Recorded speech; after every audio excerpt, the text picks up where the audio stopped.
कम्मो अपने बेटे राहुल और बहू यामिनी के साथ रहती थी।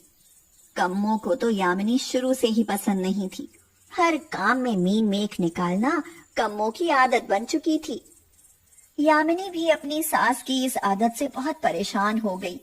अरे बहू, ये क्या बाजार से सड़ी हुई बासी सब्जियां उठा लाई? लगता है बेकार साग सब्जी खिलाकर हमें मारने का इरादा है। अब तो भगवान ही बचाए।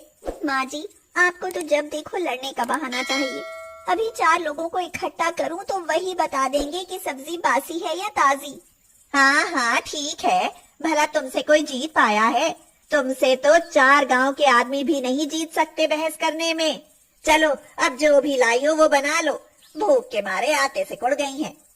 यामिनी रसोई में जाते जाते बड़बड़ाने लगी। ये बुढ़िया मेरी जान की दुश्मन बनी हुई है।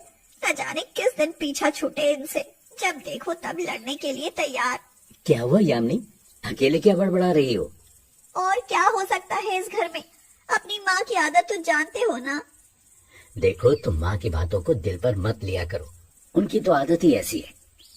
राहुल अपनी माँ के पास गया तो देखा कि वो भी गुस्से में थी। क्या हुआ माँ? क्या हुआ ये पूछो, क्या नहीं हुआ? चलो अब जो भी हुआ छोड़ो, वैसे भी मुझे अब बर्दाश्त करने की आदत हो गई है। राहुल जानता था कि ये उन दोनों सास बहू का रोज का तमाशा है।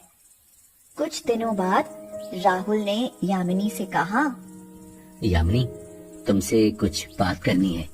क्या हुआ? कहो, क्या बात है? मैंने अपने दोस्त के पास जो कमेटी डाली थी ना, आज पता चला कि वो सारे पैसे लेकर भाग गया। मेरे साथ साथ और भी बहुत लोगों का पैसा लेकर भागा है। दिमाग चकरा रहा है। मैंने तो अपने जीवन भर की कमाई शेयर में लगा दी। पुलिस को इन्फॉर्म कर दिया है, अगर वो नहीं मिला तो। ये क्या हो गया राहुल? वो शेयर तो आपने अपनी बहन विधि की शादी के लिए डाले थे। 3 महीने बाद शादी है, अगर पैसे नहीं मिले तो हमारी विधि की शादी टूट जाएगी और बदनामी होगी सो अलग। मुझे भी बहुत चिंता हो रही है यामिनी। बाहर से उनकी बातें सुनती हुई कम्मो माथा पीटती हुई बोली, अरे ये सब इस नाश पीटी का करा धरा है। इसी ने सलाह दी थी कि कमेटी डाल लो, उससे पैसा बढ़कर मिलेगा और विधि की शादी धूमधाम से हो जाएगी। अरे अब क्या होगा मेरी बच्ची का? बारात दरवाजे से लौट जाएगी, मेरी बेटी बिन ब्याही रह जाएगी। हाय माँ, थोड़ा हौसला रखो। मैं पहले ही बहुत परेशान हूँ। इस तरह की बातें करके और परेशान मत करो। कई दिन बीत गए, ना तो वह आदमी ही मिला और ना पैसा। राहुल की इतनी आमदनी नहीं थी कि वह घर के खर्चे के साथ साथ अपनी बहन की शादी के लिए भी 3 महीने में पैसा इकट्ठा कर ले। राहुल, मैं तो कहती हूँ ये घर बेच दो, दिन कम बचे हैं, आखिर इतना पैसा कहाँ से आएगा? ये क्या कह रही हो माँ जी आप? घर बेचकर क्या फुटपाथ पर रहेंगे? कोई सोने की खदान तो तुम्हें मिलने से रही, मुझे तो इसके अलावा और कोई चारा नहीं दिखाई दे रहा।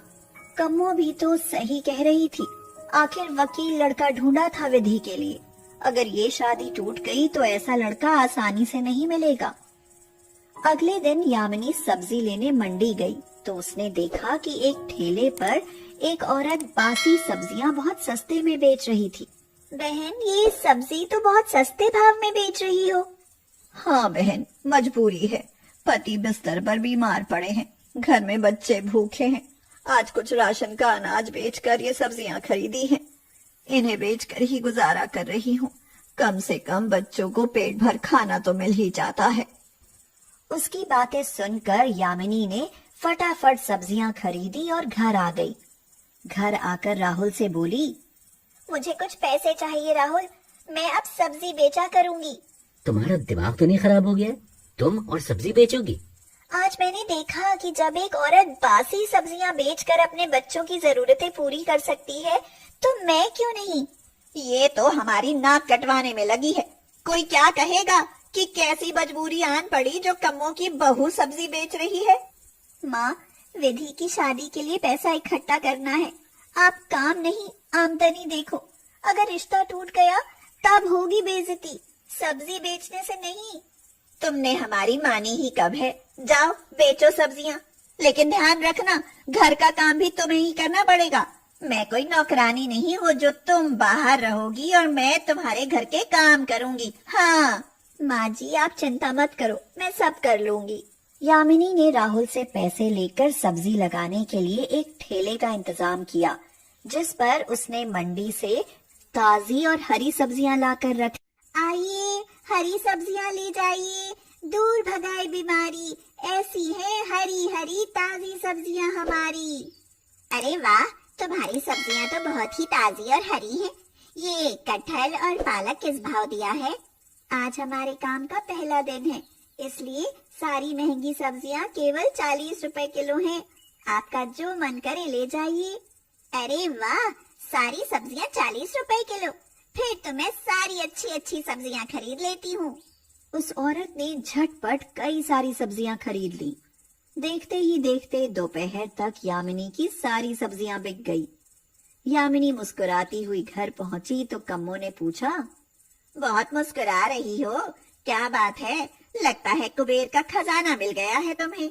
कुछ ऐसा ही समझिए माँ जी, मैं सारी सब्जियां बेच आई हूँ। ये देखो माँ जी, पैसे। तुमने इतनी जल्दी इतने सारे पैसे कमा लिए? क्या इतनी जल्दी सारी सब्जियां बिक गईं? हाँ माँ जी, सब बिक गईं। अब इन पैसों से कल और सब्जियां लाऊंगी। देखना, विधि की शादी बड़े धूमधाम से होगी। अभी 3 महीने हैं हमारे पास, देखती हूँ कि कितना कमा लोगी। माँ जी, विधि की शादी आपकी ही नहीं, मेरी और मेरे पति की भी इज्जत का सवाल है, और हमारी इज्जत पर आंच आए, मैं ऐसा हरगिज नहीं होने दूंगी।